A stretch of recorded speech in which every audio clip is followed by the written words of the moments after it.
السلام عليكم ورحمة الله وبركاته. صحابي وحبايبي والناس المحترمين.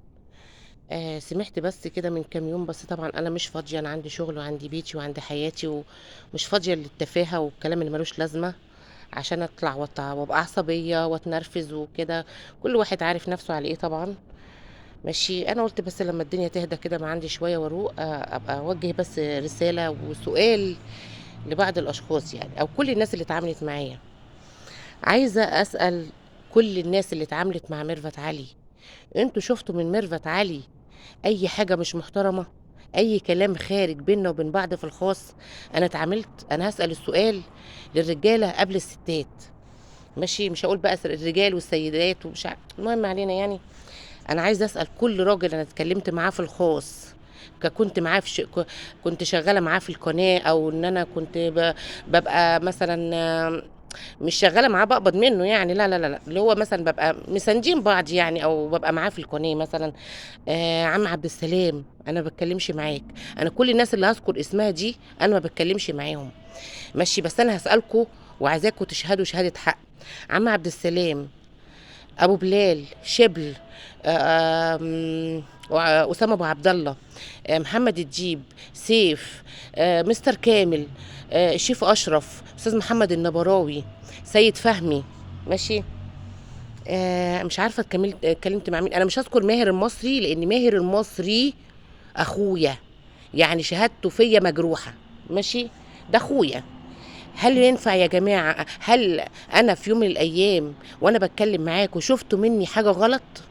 انا كان اي حد منكم يلي بسالكم دلوقتي بقول لكم وبشهدكم شهاده حق، كنتوا دايما تقولوا لي انت عصبيه قوي، انت شديده، انت مش عارفه ايه، انت صعبه قوي، انت مش عارفه ايه. مش عاوزه اقول بعض الكلمات اللي انتوا كنتوا بتقولها لي عشان انا كنت ببقى شديده في الكلام يعني. ماشي، وطبعا ليكم كل الاحترام والتقدير، مش بقلل منكم، بس انا بقول انتوا شفتوا من ميرفت علي حاجه وسخه، حاجه مش محترمه، حاجه ملهاش لازمه ممكن تتقال بيني وبينكم خاص؟ دي نقطه. ماشي، وبسأل اي واحده انا اتعاملت معاها، طبعا انا مش هذكر سيدات. ماشي. بس بس انا السؤال اكتر للرجاله، لان المفروض هم اللي يحكموا يعني ويقولوا انا شافوا مني حاجه غلط ولا لا. السؤال التاني، ماهر المصري، انا بسأل كل ست محترمه، بسأل كل ست محترمه. ماشي، هل انتم شفتوا من ماهر اخويا اي حاجه تدل على انه راجل داخل يشقط او داخل يتكلم مع واحده في كلام مش كويس او عاوز من واحده حاجه؟ انا واحده زيكم، انا واحده منكم، انا واحده منكم، وعارفه انا بقول ايه كويس. ماشي، انا مش هذكر اسامي ستات كتير، انا عارفه ان ستات كتير انا عارفاهم كويس كانوا بيتواصلوا مع اخويا ماهر المصري، وكنت وانا ببعت لهم لحد النهارده فلوس. انا اللي بتعامل معاهم عشان هو مش عاوز يتكلم مع حد، مش عاوز يشقط حد، فيهم الحلوه وفيهم الحلوه قوي وفيهم العاديه. ماشي، ومش عاوز يتواصل مع حد يعني، ولا داخل يشقط ولا عاوز يتكلم مع حد، وبيخليني انا اللي اتعامل معاهم وانا اللي ببعت لهم. ولما بيبعتوا له حتى كلمه شكر ما بيرضاش يفتح الرساله ويتصل عليا يقول لي ايه ميرفت، قولي لها هو معلش هو مش فاضي ومش عارف ايه، عشان هو مش عاوز يتواصل مع حد، وبيخليني مني ليهم. ماشي.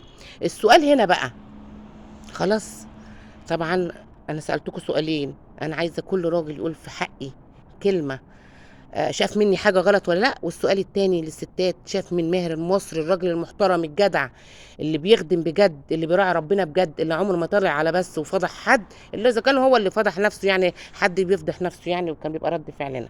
ماشي. انا بقى عايزه سؤال لشخص. كان في واحد فاتح من كام يوم من غير ذكر اسماء حد. ماشي.